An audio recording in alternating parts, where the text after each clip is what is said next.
Welcome friends, बहुत बहुत स्वागत है आप सभी दर्शकों का हमारे इस YouTube channel at educational academy में। आज हम लोग चर्चा करने जा रहे हैं कि बीपीएससी शिक्षक भर्ती टीआरई 2.0 का रिजल्ट क्लास 6 मैथ साइंस का आना शुरू हो गया है और इसी बाबत बिहार सरकार के माध्यम से शिक्षा विभाग द्वारा प्रेस विज्ञप्ति जारी हुई है, जिससे कि आप कैसे अपनी काउंसलिंग करवा करके अपनी नौकरी की ज्वाइनिंग तक और उसके आगे की प्रक्रिया को पूरी करने के लिए शिक्षा विभाग ने यह नोटिफिकेशन दिया है। प्रेस विज्ञप्ति जारी हुई है। उम्मीद करता हूं कि यह प्रेस विज्ञप्ति समझने के लिए, जानने के लिए आप हमारे इस वीडियो को शुरू से आखिरी तक जुड़े रहेंगे।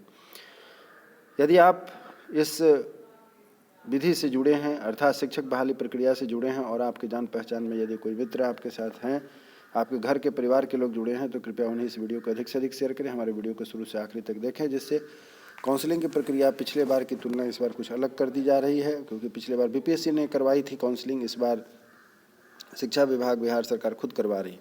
और भी बहुत सारी बातें हैं जो कि इस वीडियो के माध्यम से आपको जानकारी मिलेगी। उम्मीद करता हूँ कि आप हमारे साथ वीडियो के आखिरी तक बने रहेंगे और हमारे चैनल पर यदि नए हैं तो हमारे चैनल को कृपया सब्सक्राइब भी करेंगे। आगे बढ़ते हैं। साफ साफ शब्दों में कहा गया है कि बिहार सरकार द्वारा शिक्षा विभाग के माध्यम से यह नोटिस निकली है, प्रेस विज्ञप्ति है। बिहार लोक सेवा आयोग बीपीएससी के द्वारा संचालित द्वितीय चरण टीआरई 2 तथा प्रथम चरण टीआरई 1 के पूरक परीक्षा फल से अनुशंसित विद्यालय अध्यापक अभ्यर्थियों हेतु बहुत ही महत्वपूर्ण सूचना है। क्या सूचना है, आप ध्यान से इसको देखेंगे यदि आप इस विभाग से जुड़े हुए हैं तो, और आप अपने मित्रों को भी अधिक से अधिक शेयर करेंगे। बिहार लोक सेवा आयोग के द्वारा प्रकाशित विज्ञापन संख्या 27/2023 के आलोक में द्वितीय चरण टीआरई 2 के अनुशंसित विद्यालय अध्यापकों एवं विज्ञापन संख्या 26/2023 के आलोक में प्रथम चरण टीआरई 1 के पूरक परीक्षा फल से अनुशंसित विद्यालय अध्यापकों की परीक्षा क्रमशः अगस्त 2023 एवं दिसंबर 2023 में आयोजित की गई थी। बिहार लोक सेवा आयोग के द्वारा उक्त परीक्षा का परिणाम घोषित किया जा चुका है।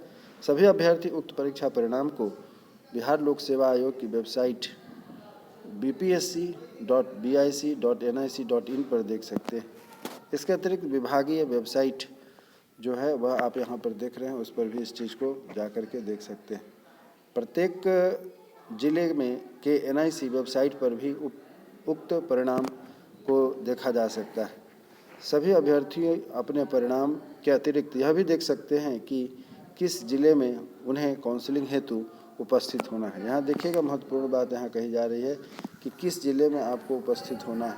अर्थात यह हुआ कि आपका आया जो है वह आपकी इच्छा अनुसार संभवतः नहीं होगा, क्योंकि अब रिजल्ट जो आप देखे होंगे अगर, तो आपको जानकारी होनी चाहिए कि रिजल्ट जिला वाइज नहीं दिया गया है, पूरा का एक साथ दे दिया गया है, जिससे यह फाइनल हो पाना, स्पष्ट हो पाना दिक्कत है कि किनका कहाँ रिजल्ट दिया है। तो यहाँ पर जो कहा गया है कि आप एनआईसी के वेबसाइट पर जाकर के उक्त परिणाम को देख सकते हैं, जिसमें सभी अभ्यर्थी अपने परिणाम के अतिरिक्त यह भी देख सकेंगे कि किस जिले में आपकी काउंसलिंग हेतु उपस्थिति होने अनिवार्य है। उक्त के आलोक में अनुशंसित अभ्यर्थियों को सूचित किया जाता है कि वे नीचे दी गई समय सारणी के अनुसार आवंटित जिले में जिला शिक्षा पदाधिकारी के द्वारा निर्धारित केंद्र पर पूर्वाह्न 9:30 बजे उपस्थित होना अनिवार्य है। अर्थात यह नीचे शेड्यूल दिया गया है, उस टाइम टेबल के अनुसार आप अपने डॉक्यूमेंट्स में क्या क्या कैसे होगा वह सब हम आगे बताएंगे। टाइम टेबल पर उपस्थित होना है, जिससे कि आपकी काउंसलिंग आसानी से हो सके और आप जो है कि इसमें अपना योगदान दे सकेंगे। अनुशंसित अभ्यर्थियों को सूचित किया जाता है कि वह समय सारणी के अनुसार ही उपस्थित हों। अनुशंसित अभ्यर्थियों को सूचित किया जाता है कि वह समय सारणी के अनुसार ही उपस्थित होंगे। काउंसलिंग हेतु कोई हड़बड़ी ना करें एवं किसी प्रकार की आपाधापी ना हो। देखिए, यहाँ पर सरकार ने स्पष्ट शब्दों में कहा है कि काउंसलिंग के लिए किसी प्रकार की आपाधापी ना हो और कोई हड़बड़ी लेकर के आप वहाँ पर नहीं जाएंगे, आराम से जाएं और अपने निर्धारित समय रूटीन इसीलिए दे दिया गया है, टाइम टेबल दे दिया गया है, उसके अनुसार आप वहाँ उपस्थित होकर के अपनी काउंसलिंग कराएं। अब ध्यान रखना है कि हमारा पेपर उपयुक्त होना चाहिए, उसमें कहीं पर आपकी गलती हो जाएगी, कहीं पर त्रुटि हो जाएगी तो आप छंट जाएंगे और जीवन में बार बार ऐसा मौका नहीं मिलता है। इसीलिए इस बात का ध्यान रखें कि हड़बड़ी ना करते हुए आसानी से अपने सारे पेपर को लेकर के अपने यथावत समय पर यथावत स्थान पर पहुंचने की कृपा करें। काउंसलिंग की तिथि के अनुसार अभ्यर्थियों की वरीयता से कोई संबंध नहीं है। देखिए, यहाँ फिर कहा गया है कि बहुत सारे लोग जो है कि आपाधापी में रहते हैं कि मैं पहले तो यहाँ पर वरीयता का कोई विषय ही नहीं है। इसलिए काउंसलिंग की तिथि के अनुशंसित विद्यार्थियों की वरीयता से कोई संबंध नहीं है। उनकी वरीयता बिहार लोक सेवा आयोग की मेधा सूची के आधार पर सुनिश्चित की गई है। अर्थात जहाँ पर आपकी मेधा सूची में रिजल्ट आया है उसी के अनुसार आपकी जो है कि वरीयता रहेगी। ऐसा नहीं है कि जो पहले दौड़ करके अपना डॉक्यूमेंट वेरिफिकेशन करवा लेंगे वो सीनियर हो जाएंगे, दूसरे लोग जूनियर हो जाएंगे। तो इसलिए आप इसमें कोई आपाधापी ना करें, आराम से अपनी मेधा सूची आने के बाद उस अपनी पाली का इंतजार करें और आपकी मेधा सूची के आधार पर ही आपकी वरीयता निर्धारित होगी। इसलिए निश्चिंत होकर के आप उस चीज़ को करें। आगे अब देखिए कि क्या कहा जाता है। सारणी जो दी गई है, समय सारणी आपके पास है कि द्वितीय चरण TRE 2 का कक्षा स्तर है, दिनांक है पहले, उसके बाद है चरण TR 1 पूरक परीक्षा फल का कक्षा स्तर, अभी जो कुछ दिन पहले आया था, विषय दिए गए 25/12/2000 से लगातार आगे की ओर जारी रहेगा, जिसमें TRE 2 के कक्षा कोई भी नहीं है और TRE 1 के जो अभ्यर्थी हैं वो प्राथमिक कक्षा 1 to 5 के होंगे, माध्यमिक कक्षा 9-10 के होंगे और उच्च माध्यमिक जो है उसके लिए 11-12 के लिए इनका काउंसलिंग होगा 25 तारीख को। 26 तारीख के दिन में जो है कि यह भी आगे कंटिन्यू रहेगा और जो है कि TRE 2 के जो स्टूडेंट हैं कक्षा 6 to 8 के, उनका जांच होगा और सभी विषयों के लिए होगा। 27 तारीख को 9वीं 10वीं के जो अभ्यर्थी होंगे जिस काउंटर पर, वहाँ पर उनकी जांच होगी और सभी विषयों के लिए होगी। 28 तारीख को भी उसी प्रकार का है, 11-12 के लिए, उच्च माध्यमिक के लिए जो है उनका होगा और सभी विषयों के लिए होगा। और 30 तारीख को भी उसी प्रकार से प्राथमिक के लिए निर्धारित की गई है, कक्षा 1 से लेकर के 5 तक सभी विषयों के लिए। इस समय सारणी से साबित होता है कि यह जो है कि आपकी कंटिन्यू रहेगी काउंसलिंग। इस डेट पर आप उपस्थित हों जहां पर आपका काउंसलिंग स्थान है, जो NIC के पोर्टल पर जाकर के आप अपने हिसाब से पूरा देख लें और उसी अनुसार उपस्थित हों। नोट में कहा गया है कि काउंसलिंग की अंतिम तिथि विभाग द्वारा बाद में घोषित की जाएगी, अर्थात कंटिन्यू रहेगा। यहाँ आप देख भी रहे हैं कि लगातार लिखा गया है, अर्थात 26 तारीख से लगातार आगे चलेगा, 27 से आगे की ओर लगातार रहेगा, 28 को 29 को नहीं है, ध्यान दीजिएगा, 30 को है। इस तरीके से लगातार इनकी जो है कि काउंसलिंग चलती रहेगी। कब खत्म होगा, कब अंत होगा, लास्ट डेट अभी घोषित नहीं किया गया है, वह बाद में घोषित किया जाएगा। तो काउंसलिंग की अंतिम तिथि विभाग के द्वारा बाद में घोषित की जाएगी। उसके बाद है दूसरा पॉइंट कि उपर्युक्त समय सारणी से संबंधित जिला अभ्यर्थियों की संख्या को देखते हुए परिवर्तन कर सकता है, अर्थात भीड़ भाड़ ज़्यादा यदि होगी तो जिला उनको बदला जा सकता है, उसके लिए आपको तैयार रहना पड़ेगा। अतः सभी अभ्यर्थी अपने आवंटित जिला शिक्षा पदाधिकारी कार्यालय से संपर्क करेंगे। नेक्स्ट पॉइंट है कि अनुशंसित अभ्यर्थियों के लिए अनुदेश। निर्धारित तिथि को काउंसलिंग देने हेतु उपस्थित होने वाले अनुशंसित अभ्यर्थियों के द्वारा निम्नलिखित कागजात को लेकर के उपस्थित होना है। अब आप ध्यान रखें कि किन किन कागजों के साथ आपकी काउंसलिंग होगी और कैसे आपको काउंसलिंग करवानी है, इस पर आगे हम लोग चर्चा करते हैं। बिहार लोक सेवा आयोग की विद्यालय अध्यापक नियुक्ति परीक्षा 2023 का मूल प्रवेश पत्र एवं उसकी एक स्व-अभिप्रमाणित छाया प्रति रखेंगे। ध्यान से सुनिए क्या कहा गया। बिहार लोक सेवा आयोग की विद्यालय अध्यापक नियुक्ति परीक्षा 2023 के मूल प्रवेश पत्र, अर्थात जो आपका एडमिट कार्ड होगा उसकी एक कॉपी आपको अपने पास में रखनी है और वह भी स्व-अभिप्रमाणित। जैसा कि आपको पता होगा, अवगत होगा, जब आप परीक्षा रिटर्न देने गए थे तो वहाँ पर 2 प्रति लेकर के आप गए थे। एक प्रति आपने वहाँ पर विभाग को जमा कर दिया था और दूसरी प्रति आप घर लेकर के आ गए थे। उसी प्रकार इस बार जब आप जाएंगे तो पुनः एक एडमिट कार्ड अपना लेकर के जाइएगा और वह स्व-अभिप्रमाणित होना चाहिए, यही विभाग ने आपको अवगत कराया है। अब चलिए दूसरा पॉइंट की ओर देखते हैं। दूसरा पॉइंट कहा गया कि मूल आधार प्रमाण पत्र एवं उसकी स्व-अभिप्रमाणित छाया प्रति। पहला था आपके पास कि आप अपना एडमिट कार्ड की मूल प्रति ले जाएंगे और स्व-अभिप्रमाणित होगा। दूसरा है कि मूल आधार प्रमाण पत्र, जो आपका आधार पत्र है, जो कि वहाँ पर पहचान चिन्ह के रूप में आपने परीक्षा केंद्र पर दिखाया था, प्रस्तुत किया था, उसी चीज़ को फिर आप यहाँ पर जो है कि आधार को भी लेकर के जाएंगे, जो कि स्व-अभिप्रमाणित होगा, उसकी फ़ोटोकॉपी लेके जाएंगे। तीसरा है कि सभी शैक्षणिक एवं प्रशैक्षणिक प्रमाण पत्रों की मूल एवं बिहार लोक सेवा आयोग की वेबसाइट पर अपलोड किए गए प्रमाण पत्रों की डाउनलोड प्रति, जिसमें बिहार लोक सेवा आयोग का वाटरमार्क परिलक्षित हो कि एक स्व-अभिप्रमाणित छाया प्रति ले जाएंगे। यह बात थोड़ा ध्यान से समझिएगा। तीसरा पॉइंट जो कहा गया है कि आपने जब बिहार लोक सेवा आयोग के पोर्टल पर अपना डॉक्यूमेंट अपलोड करेंगे तो वहाँ से आपको वाटरमार्क वाला डॉक्यूमेंट मिलेगा, जिसे आप प्रिंट आउट ले करके उस पर स्व-अभिप्रमाणित करके आप वहाँ पर परीक्षा डॉक्यूमेंट वेरिफिकेशन सेंटर पर जाइएगा। वह आपके लिए वह मूल प्रमाण पत्र होगा, विभाग के द्वारा निर्गत किया गया। चौथा पॉइंट है कि CTET, BTET, STET उत्तीर्णता प्रमाण पत्र मूल एवं बिहार लोक सेवा आयोग के वेबसाइट से डाउनलोड वाटरमार्क प्रति की स्व-अभिप्रमाणित छाया प्रति भी आपको लेकर के जाना है। अर्थात आपका जो दक्षता परीक्षा वाली, अर्थात जो एलिजिबिलिटी परीक्षा वाली जो सर्टिफिकेट है CTET, BTET, STET की, उसको भी लेकर के जाएंगे। पांचवा पॉइंट है कि पासपोर्ट साइज 3 फोटोग्राफ, जैसा कि आयोग के द्वारा परीक्षा में शामिल होने हेतु पूर्व में ऑनलाइन आवेदन करते समय या ऑफलाइन में जमा किया था। अर्थात एडमिट कार्ड जब आप रिटर्न परीक्षा देने जा रहे थे उसमें जो आपने फ़ोटो चिपकाया था वही फ़ोटो लेकर के 3 प्रति में आप वहाँ जाएंगे। छठा पॉइंट कहता है कि आरक्षण का दावा संबंधित मूल प्रमाण पत्र एवं उसकी एक बिहार लोक सेवा आयोग की वेबसाइट से डाउनलोड वाटरमार्क प्रति की स्व-प्रमाणित छाया प्रति लेकर के जाएंगे।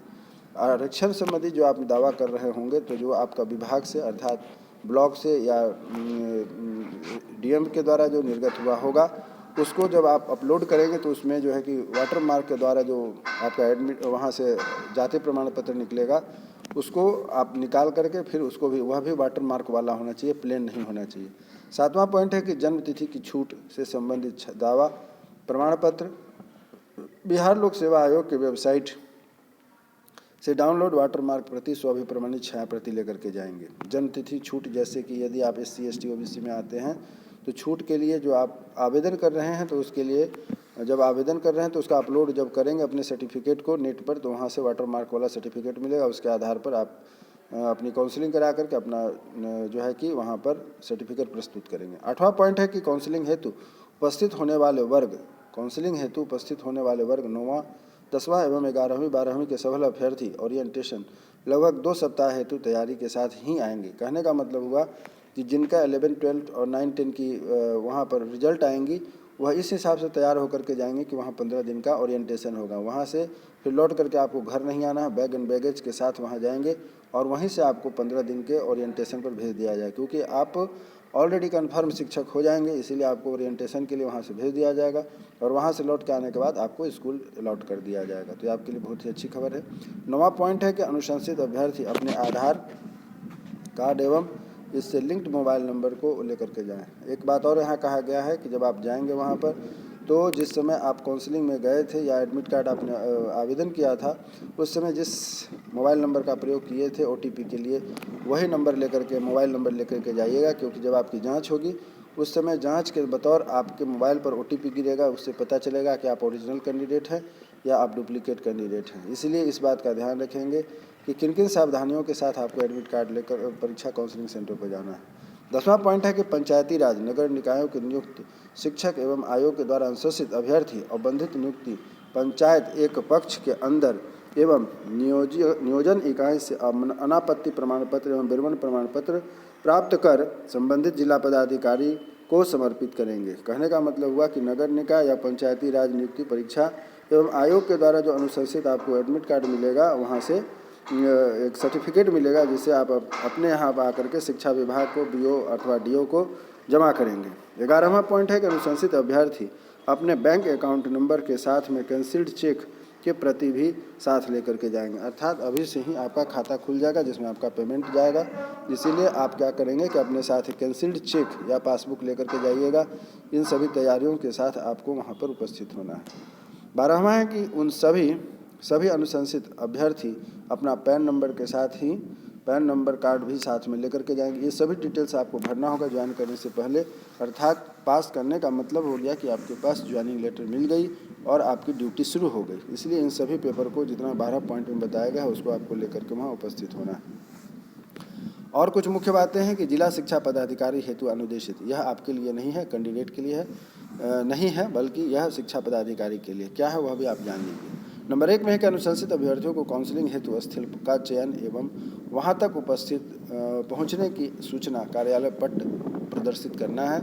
जहां अभ्यर्थियों की संख्या अधिक से अधिक होगी वहां जिला मेरिट लिस्ट अथवा कोटिवार अथवा पृष्ठों के अनुसार समय सारणी तय करेंगे। अर्थात यदि आपके पास विद्यार्थियों की संख्या बहुत है तो इस तरीके से आपको हम मेरिट लिस्ट जारी कर देना है। एक स्थान पर उनकी काउंसलिंग ना हो सके तो एक से ज़्यादा काउंसलिंग सेंटर निर्गत करना वो जिला पदाधिकारी का काम है। दूसरा है कि स्थल पर आवश्यक विषयवार काउंटर का निर्माण एवं अभ्यर्थियों की सुविधा हेतु ध्वनि विस्तारक यंत्र की व्यवस्था। अर्थात यदि अभ्यर्थियों की संख्या बहुत अधिक है तो काउंटर बढ़ाना, वहाँ पर माइक की सुविधा देना जिससे कि अनाउंसमेंट में आसानी हो सके, ये सब सुविधा देना जिला पदाधिकारी का काम है। तीसरा है निर्धारित काउंटर पर कर्मियों के प्रति नियोजन। अर्थात काउंटर यदि बन रहा है तो वहाँ पर जो है कि कर्मचारी निश्चित रूप से हों जिससे कि अभ्यर्थियों को परेशानी का सामना न करना पड़े। यह सभी जिला पदाधिकारी को देखने का काम दिया गया है। चौथा है कि काउंटर पर अनावश्यक उपकरण, computer, scanner, printer, biometrics device, internet व्यवस्था इत्यादि को लेकर के वहाँ नहीं जाना। अगला है कि 5वां पॉइंट, काउंटर पर व्यवस्था सुनिश्चित करने हेतु पदाधिकारी कर्मियों की अतिरिक्त व्यवस्था करेंगे। 6वां पॉइंट है कि स्थल पर शांति विधि व्यवस्था बनाए रखने हेतु जिला पदाधिकारी से अनुरोध है कि दंडाधिकारी एवं पुलिस बल की प्रतिनियुक्ति सुनिश्चित करना है। उसके बाद 7वां पॉइंट है कि अनुशंसित अभ्यर्थियों के द्वारा समर्पित उन्हीं प्रमाण पत्रों का सत्यापन करेंगे जो कि बिहार लोक सेवा आयोग की वेबसाइट पर अपलोड करके वाटरमार्क दिया गया है। यह बहुत इंपॉर्टेंट बात है, अभ्यर्थी ध्यान देंगे। 7वां पॉइंट जो कहा गया है कि अनावश्यक सर्टिफिकेट ना आपसे लिया जाएगा, ना आप अनावश्यक सर्टिफिकेट अपने साथ लेकर के जाएं। 7वां पॉइंट साफ साफ कहा गया है कि वाटर मार्क वाले जो सर्टिफिकेट है वही आपके ओरिजिनल सर्टिफिकेट होगी और उसी के अनुरूप आपकी जाँच होगी। 8वां पॉइंट है कि काउंसलिंग स्थल के समीप बैंक अकाउंट खोलने के लिए काउंटर होगा। अगर आपके पास बैंक अकाउंट नहीं है तो वहीं पर आपका बैंक अकाउंट हाथों हाथ खुलेगा और आपका वहाँ से नौकरी के बाद जो पेमेंट की प्रक्रिया होती है वह भी शुरू हो जाएगी। इसलिए कहा गया कि काउंसलिंग स्थल के समीप बैंक अकाउंट खोलने के लिए काउंटर भी लगे रहेंगे, अर्थात वहीं पर आपकी पेमेंट संबंधी भी सारी व्यवस्था रहेगी ताकि आप नौकरी शुरू करने के साथ आपका बैंक अकाउंट भी खुल जाए। उपरोक्त के संबंध में विशेष जानकारी हेतु संबंधित जिला पदाधिकारी के संपर्क किया जा सकता है। अर्थात यदि आपको किसी प्रकार की सुविधा है, रिजल्ट आपका आया है और आप परेशान हो रहे हैं तो आप उस ज़िले में जहाँ पर आपका नाम आया है, जहाँ आपको काउंसलिंग करानी है, विशेष परेशानी होने की परिस्थिति में आप जिला शिक्षा पदाधिकारी से संपर्क करेंगे और अपनी समस्या को रख करके उसका समाधान होगा। तो यह जो लेटर निकला है निदेशक माध्यमिक शिक्षा बिहार पटना के कन्हैया प्रसाद श्रीवास्तव जी के द्वारा निकला है। यह सारी प्रक्रिया है जो कि आप जो 6 to 8, 9, 10 तथा 11, 12 की रिजल्ट आने के बाद अगर आप सफल अभ्यर्थी हैं तो अपनी काउंसलिंग करा करके कैसे अपनी नौकरी को प्राप्त कर सकते हैं बिना किसी परेशानी के, इतना आसान तरीका आपको बता दिया गया है अपनी इस वीडियो के माध्यम से। मैं उम्मीद करता हूं कि आपको यह वीडियो निश्चित अच्छा लगा होगा और अपने मित्रों के साथ अधिक से अधिक शेयर करें। फिर भी यदि आपको कोई परेशानी हो तो कमेंट्स बॉक्स में जा करके आप अपनी समस्या को रख सकते हैं, मैं उसे दूर करने का पूरा प्रयास करूंगा। इसी शुभकामना के साथ कि आप एक योग्य शिक्षक बने, अच्छे शिक्षक बने, स्वस्थ रहें, मन लगा करके अपनी गतिविधि में लगे रहें। तब तक के लिए हमारा आपको शुभकामना है। जय हिंद,